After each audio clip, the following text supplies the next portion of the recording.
Students, I am going to describe you the topic about spread of Buddhism. So write down the question. This is very important question which came so many times.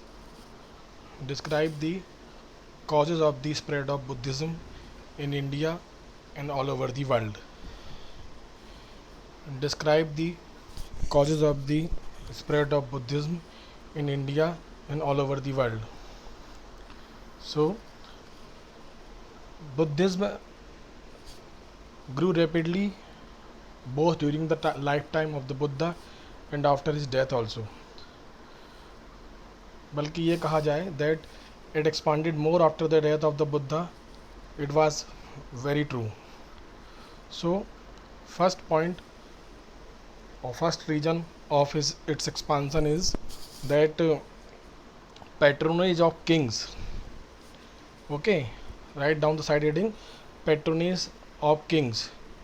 So the kings like Chandragupta Maurya, Bindusar, Ashoka, Harshvardhan gave their patronage and gave a lot of protection. That's why it was possible for the Buddhism to expand in India and all over the world. Especially Ashoka. Ashoka sent his daughter and his son Mahendra and Sanghamitra to Sri Lanka and other parts of the world to spread the teachings of the Buddha. Similarly, Harshvardhan also expanded this religion in China, Tibet, Mongolia, and other countries. Second point is that simple rituals and customs. In Buddhism, there were very simple types of customs and rituals compared to the other Brahmanical customs. Okay, so people easily adopted these customs and they started to worship the Buddha. Third point, provided equality. Okay, Buddhism provided the equal status to all people irrespective of their caste, their gender, their social status. सभी लोगों को बराबरी का अधिकार दिया गया. Every person who joined the संघा और who joined the Buddhism they provided the equal status. Okay. Fourth reason is that medieval path. Gautam Buddha insisted to adopt the medieval path. I described it in an earlier video that people should not do a lot of penance or not involve themselves in only self-indulgence. They can do the worship of God by adopting the medieval path. Means ना हमें बहुत ज़्यादा तपस्या करनी है, ना बहुत ज़्यादा सुख सुविधाओं का भोग करना है. हमें केवल एक मध्यम पाथ अपना करके ही भगवान को पाना है या निर्वाण को पाना है. तो these were the main four reasons of the expansion of Buddhism. Apart from it, fifth reason was that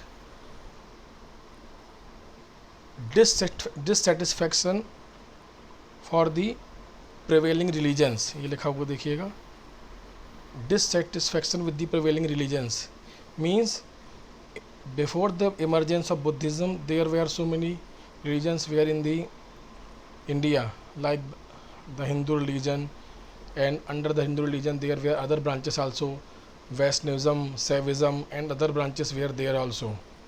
But the people were not fully satisfied with these religions because of so many sacrifices, so many superstitions. People got fade away of all these things.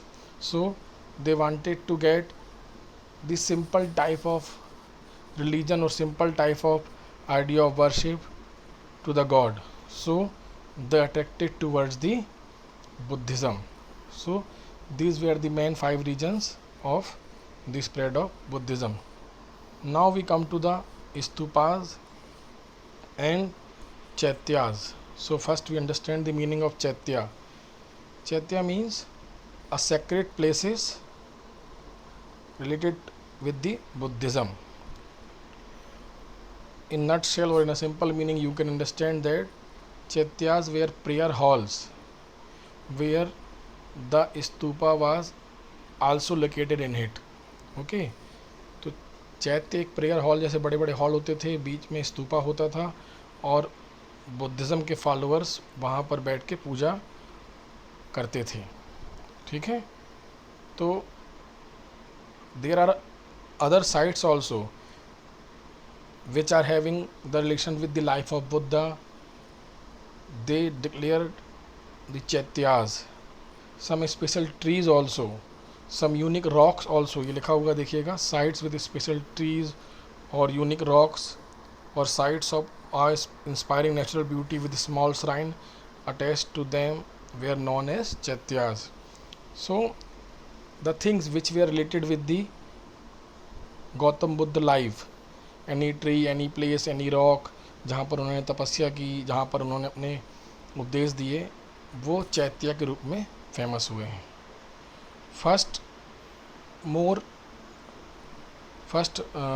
Four more sacred places related with the Buddhism.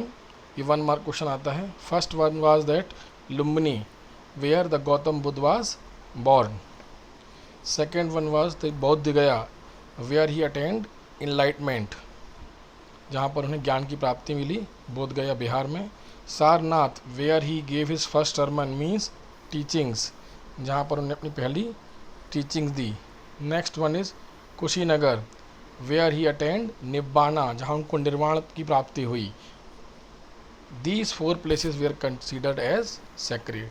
सो लुम्बिनी, कुशीनगर, सारनाथ, ये गौतम बुद्ध की earlier life से जुड़े हुए 4 महत्वपूर्ण स्थान हैं. अब बात आती है स्तूपा की. Meaning of stupa. स्तूपा क्या होता है? Mounds where relics of the Buddha such as his bodily remains और objects used by him were buried were known as the stupas. So mounds where relics of the Buddha means remaining part of the Buddha's body and other things which were used by the Buddha or his main disciples, उनके ऊपर क्या बनाया गए हैं? स्तूप बनाए गए हैं. ठीक है, तो गौतम बुद्ध की लाइफ से जुड़े हुए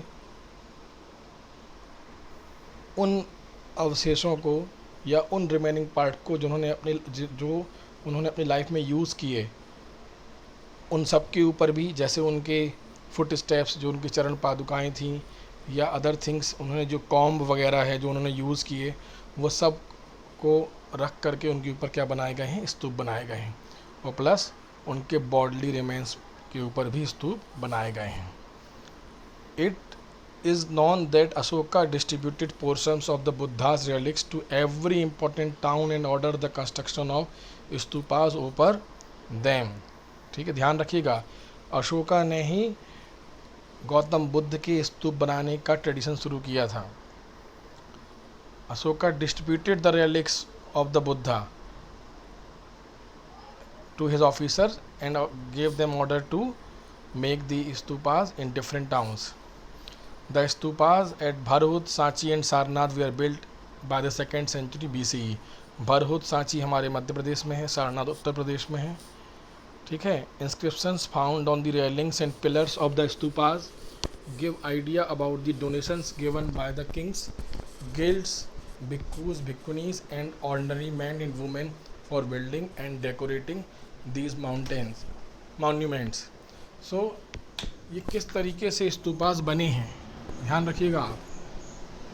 सो many donations were given by the different people, especially by the kings, bhikkhus, bhikkhunis, guilds, जो पढ़ चुके हैं हम. guilds means association of traders and the other rich and wealthy people. They gave a lot of donation to make these stupas. Okay, so stupas के construction ने भी Buddhism के expansion में बहुत इम्पॉर्टेंट रोल प्ले किया है. तो जो क्वेश्चन हमने डिस्कस किया अभी, वो है causes of the spread of Buddhism. Next question आप लिखेंगे write the meaning of the chaitya and the stupa. Okay, in next class we will discuss about the structure of stupa and other points. Thank you.